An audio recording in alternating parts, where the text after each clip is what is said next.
Apabila bercakap tentang hantu, ia kedengaran agak mengarut. Namun begitu, apa-apa agama di dunia ini menggalakkan kita untuk mempercayai tentang kewujudan alam gaib yang biasanya dikaitkan dengan misteri dunia dimensi lain.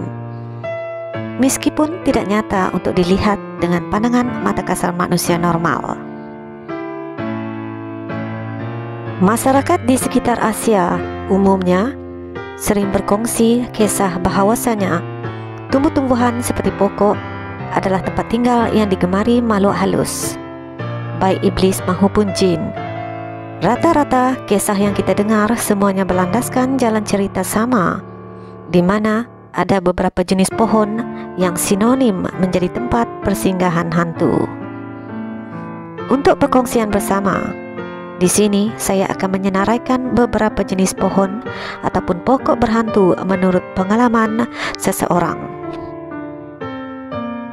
Biasanya, ramai juga orang menyatakan bahawa rumah kosong atau rumah lama yang ditinggalkan antara tempat disukai oleh makhluk halus ini.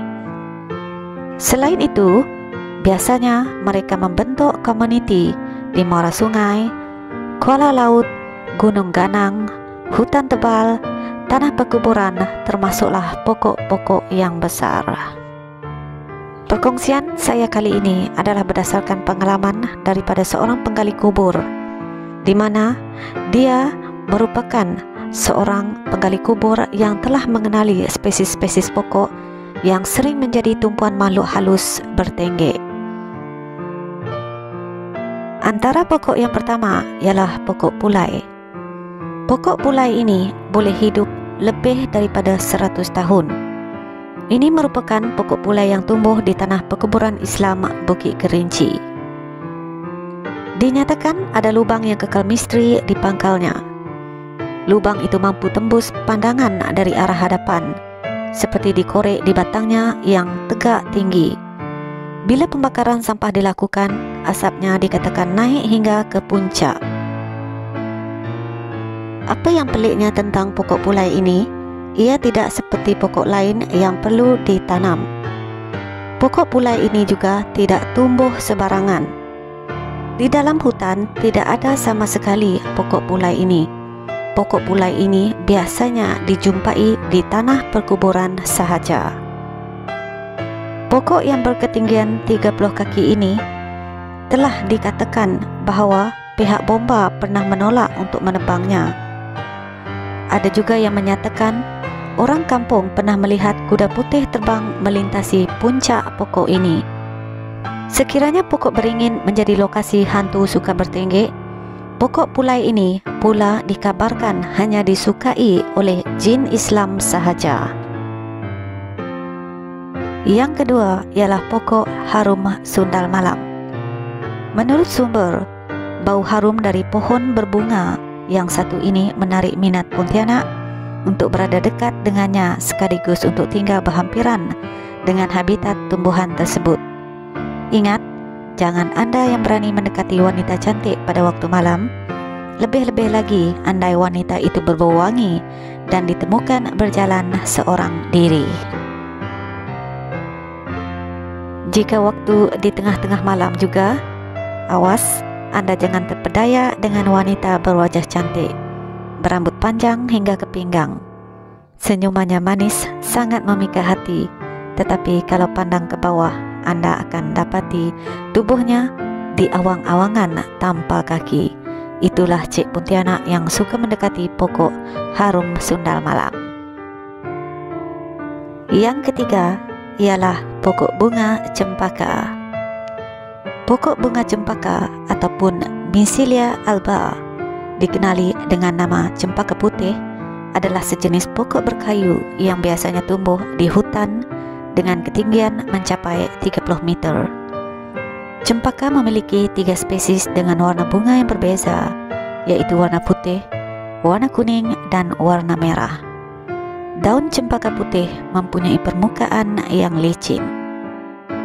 Pokok bunga cempaka ini biasanya dikaitkan dengan kehadiran Tuan Putri yang cantik jelita. Tuan Putri Cempaka Sari yang berpakaian serba putih labuh menutupi kaki. Kehadirannya dapat dikesan dengan bau semerbak wangi. Jadi, jika Anda terhidu, sudah pasti bulu roma tegak berdiri.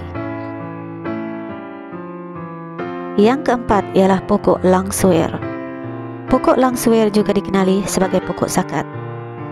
Ini adalah sejenis pokok parasit yang sering menumpang hidup pada dahan pokok besar. Menurut sumber, nama pokok ini bukan sahaja diberi tanpa sebab, tetapi sememangnya ia menjadi habitat kepada hantu wanita yang dipanggil langsweer untuk hinggap dan bertinggi di atasnya.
Meskipun isi buahnya yang ranum bisa membuat ramai jatuh hati, pokok ciku sangat terkenal sebagai tempat puntianak atau hantu galah bersembunyi. Orang tua-tua pernah berpesan supaya elak diri mendekati pokok ciku, terutamanya sekitar waktu maghrib, kerana waktu itu penunggu pokok ciku sedang berkeliaran. Yang ke-8 ialah pokok bacang. Ada yang beranggapan pokok bacang yang buahnya mirip seperti buah mangga merupakan tempat kegemaran toyol untuk bersukaria. Sama ada betul atau tidak, hanya Tuhan Yang Maha Esa yang mengetahuinya. Akan tetapi, orang tua-tua tidak akan suka hati membuat cerita kalau tidak ada fakta yang boleh dipercayai. Yang ke-9 ialah pokok sukun. Jika Anda seorang penggemar kerepek, kita pasti suka makan buah sukun, bukan?